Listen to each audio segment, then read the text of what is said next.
Hey, scholars. Let's talk about chapter 10, which is on human resources. We didn't get a chance to really get into the chapter much last night, so this will be a little longer video. Things we talked about last night were the fact that one, the easiest thing and the best thing that a manager can do is make sure that he or she has the right people on his or her team to make their jobs easier and to get the jobs done in a quicker and more efficient fashion.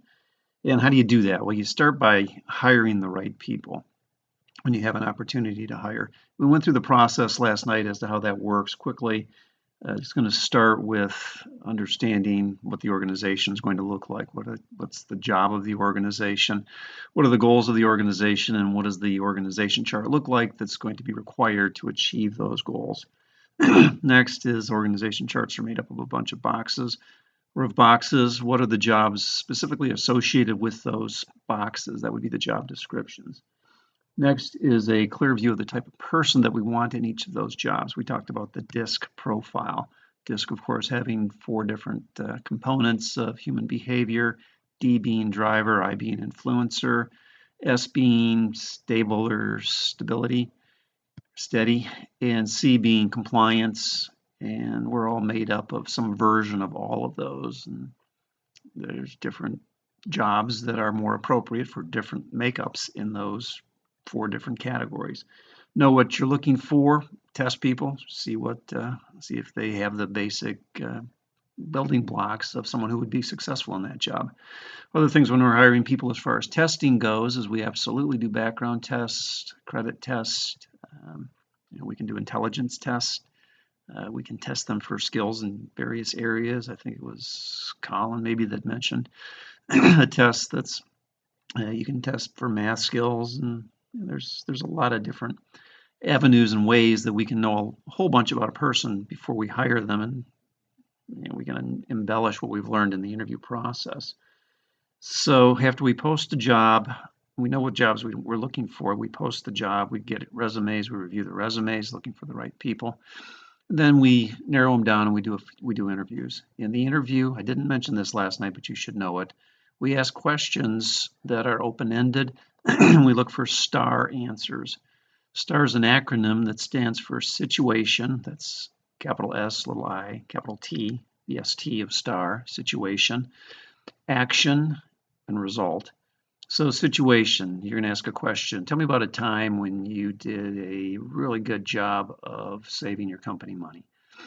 And so what was the situation? I did this and that, or this and that was what was going on. Action, what specifically did you do? Excuse me, and what was the result of that effort that you made? And the more stars you can get, the more likely it is that you're going to have a star working for you. And we also talked about asking questions such as if you're looking for any person really, but ask a question that would be, what's your boss's name? It would be okay if I gave your boss a call. If I ask your boss about your attendance, what would your boss tell me? If I ask your boss about your ability to get this job done, what would your boss tell me? What would this person by name tell me, etc. And then we look at the hiring package, which would include the compensation and benefits. I always ask people, how much do you need to make in this job? And usually get a pretty, frank answer. Usually it's a lowball answer. Okay with me. And that's an area where if you're looking for a job, don't lowball it. You're going to get what you negotiate. So ask for what you're looking for. But if somebody's looking for 125,000 and you have a job that pays 75, they're sitting across the table from the wrong guy. So send them someplace else.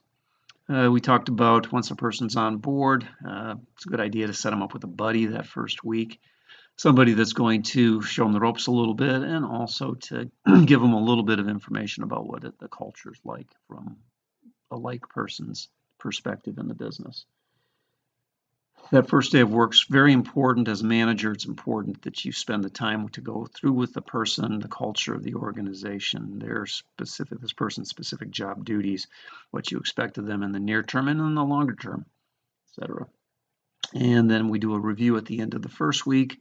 Then we do a review at the end of the first month with the person sitting down, taking our time, not turning off your telephone, and taking the time to actually learn and listen how it's going for this person and help them where they need help.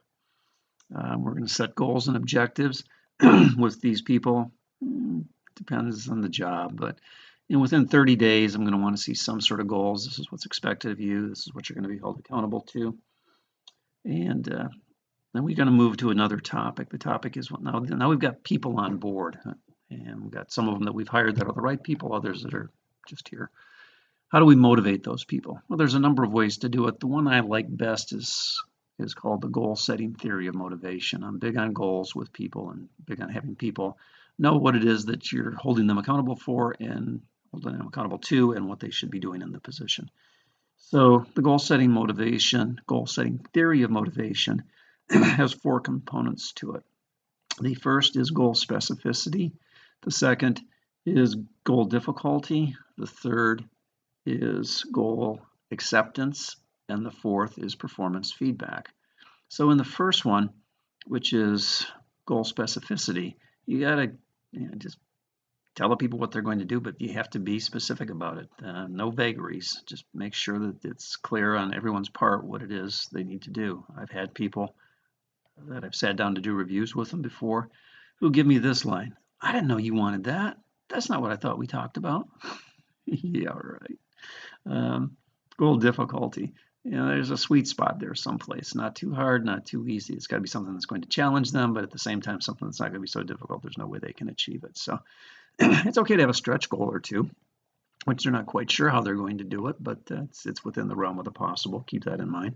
Goal acceptance. They have to say, okay, I'm buying into this. I'm going to do it.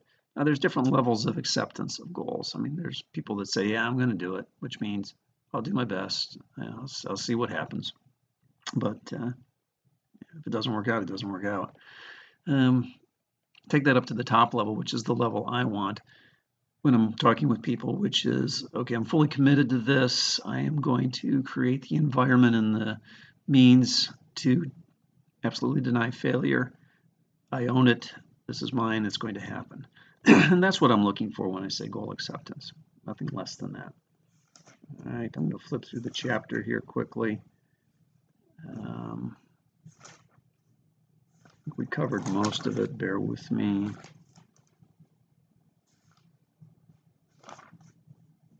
Some more math in here. Math isn't bad. This is okay. Standards, predetermined time standards, and work sampling. Depending on the type of work people are doing, Deming says avoid those work standards.